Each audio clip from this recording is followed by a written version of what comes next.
नहीं पढ़ुआ के सरकारी नौकरी बाहर हमनी के सरकार नहीं पढ़ुआ के सरकारी नौकरी तो नहीं आशा लोग के ना चेक कोई को कलम पढ़ो नहीं पढ़ुआ कोखो को नहीं के लिखे के लूट ओकर सरकारी नौकरी बा आ लइका मैट्रिक कोखो का दिन भर घर बैठ के ऊख छीटता रहला बाहर हमनी के सरकार हई देखी सरकार के धंधा हई देखी सरकार के धंधा आ गावा गाई रोड के कगरी खुनवा दे देबा खंता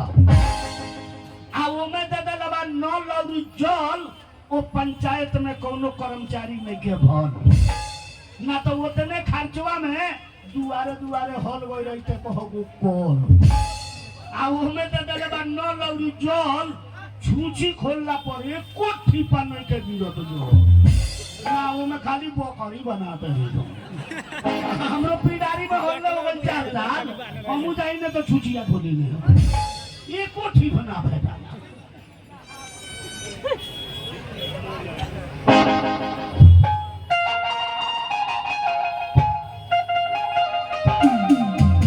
हेलो हम कोई की ऑपरेटर साहब ने गन का हो जा हाय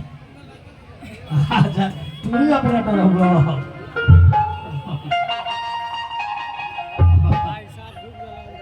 हमरा पर सनीचरा के करो जब हम आई ने तो कुछ ना कुछ हो गई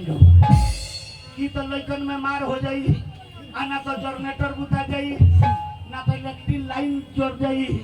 आ ना सबसे हार जाई तो हई सरवा खराब हो जाई हमरा पर कोनो ना कोनो एगो गोरह पुगही के बा ऐसे कि एको ठीपा में खेती रत जल हमरा के बिहार के लोग हक कटवा कहवइले बा हमरा के बिहार के लोग हक कटवा कहवइले बा आ ये कहबो पंचायत में 4 गो वार्ड लोग राय को के 1.5 लाख रुपया खइले बा 1.5 लाख रुपया खइले बा आ खाली खामता खून के पाइप बिछोइले बा अब हमें दे देले बा न लौरी जल आई दादा छुची घोलला पर पियल तो पियल हाथो धोरा के नहीं हम नहीं जो बाहर हमनी के सरकार एगो गांव में बियाह होत रहे ओ में बेटा पक्ष के पंडित जी रहले या बेटिया पक्ष के पंडित जी रहले बेटा पक्ष के पंडित जी धोती कुर्ता पहनले रहले आ बेटिया पक्ष के पंडित जी सवट पाई पहनले रहले बेटा पक्ष के पंडित जी अंगना में बियाह करावे बैठ गइले माई बहिन लोग दल पूजैया के गीत गावे लागल दल पूजैया के गीत कौन हां सारा लोग जानला ओकर नाम ना जानेला लेकिन हम गायब तो बुझ जाइए दल पूजैया के गीत देखी कैसे माई बहिनी लोग दल पूजैया के गीत गावता कैसे पंडित जी बियाह करावत रहे आ कैसे कार्यक्रम आगे बढ़ रहल बा बाबा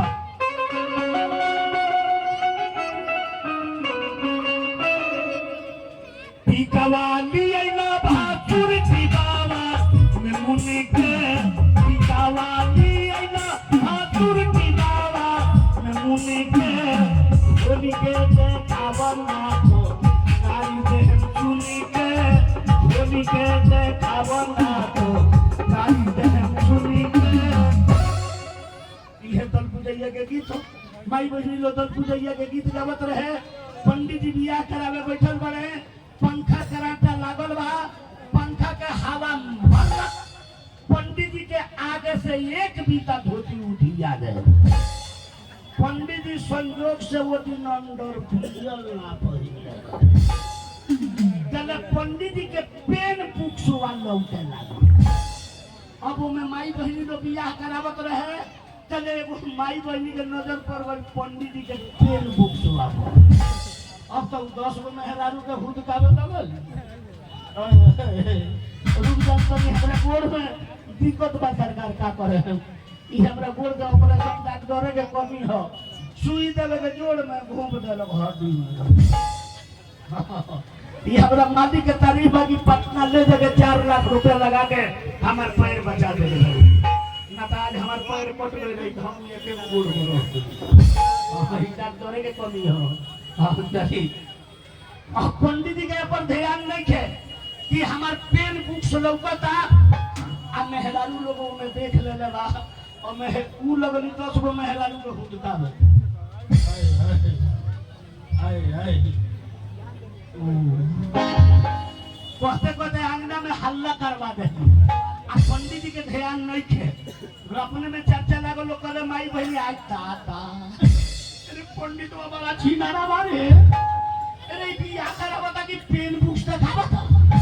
भाग चलो सफर है 10 बेर ने उन्हें तकल जाइए पे नजर हुई तो पड़ गई अब धीरे धीरे माई बहनी लोग घर में से बहरे लागल एगो लड़की बड़ा होशियार रहे सोचला पंडित जी के ऊपर ध्यान नहीं थे कि हवा मरले बा मर्दानी उधिया गइल बा मर पेन बुक्स लौकता आहा माई बहनी लोग देख के घर में तो बहरल जाता अगर चल जाई तो बियाह के कराई तो लड़कियां सोचलक ऐसन भाषा में गाए मां बोले पंडित जी होशियार होइए तो हमरा बात भाषा से पूछिए कि पेन बुक्स लौकता तो मर्दनिया घींच के टूट दी तो माई बहनी लोग रुक जाई तो देखी कैसे लड़कियां गा के पंडित जी के समझावतिया आ कैसे बतावतिया वाह वाह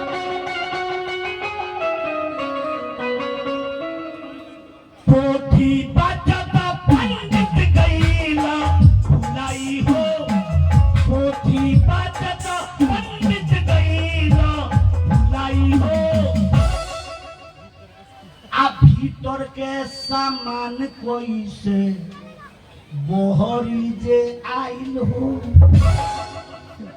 पंडित जी घूम के ताकत रे सरवा गोरो जो मुड़ी का ई को अब से हवा खा हाय दादा कट हुआ के हिंदी में हो रहा है हाय दादा तो बड़ी शिकायत भइला मांगे दादा अब तो केहू बियाह हो करे के कोई पंडित को कोई चीज ना हो बियाह करावे ला पेन मुंह दिखावे ला हमार रोजी रोटी की जाब पंडित जी सोचले हैं लड़किया के मुंह बंद कई जरूरी बा अगर लड़किया के मुंह नहीं की बंद करत तो गांव में चर्चा पर्चा कर दी तो हमार रोजी रोटी पीटा दे तो पंडित जी कैसे का के लड़किया के मुंह बंद करते रहे आ कैसे समझावत रहे बाबा